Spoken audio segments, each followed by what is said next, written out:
Morning, folks. Welcome to our first Throwback Thursday on She Says with Serena. I'm still your lovely host, Serena. This is my daddy and my brother. This is a drawing that was done by a neighbor of ours by the name of Nathan Horner. You can find him on Facebook or by going to www.nathanhorner.com. He has amazing work.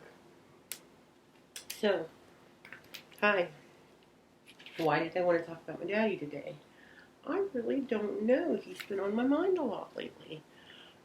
So I just wanted to share some things with you about my dad. When I was little, I didn't think that my dad liked me. I didn't think he liked me much at all. By the time I got to be a teenager, my mom had left to go to Alaska when I was 12. She took my brother and sister and left me behind with my dad. And it was my choice to stay. And I think that was probably the first time that my dad realized that I really liked him. And so he and I moved back to our little podunk town in Virginia where we lived with my grandmother. We moved back in with my grandmother. And that's where we lived for the next several years until he ultimately took his own life when I was 17. You guys, I have such good memories with my daddy, especially in those years when it was just me and him. We had such a good time together. He taught me many things, and a lot of the things he taught me don't make a whole lot of sense to me. Why he taught me, I know how to tie a noose. Not that I don't ever need to know that, but at the same time, it's actually very to just sit and do it repetitively is very therapeutic. He's always taught me to look for worry rocks, smooth rocks to carry around in my pocket that I can rub my thumb on when I'm nervous or anxious. That was taught to me from him. He always had one in his own pocket. My daddy taught me how to fish, and he taught me not to be afraid as a female to hook my own worm and take my own fish off my own pole. He never taught me how to clean it. That was always up to the men to actually clean them, and the women got to cook them. But we also got to catch them, as long as we weren't scared to get them off the hook ourselves. What else can I tell you about my daddy?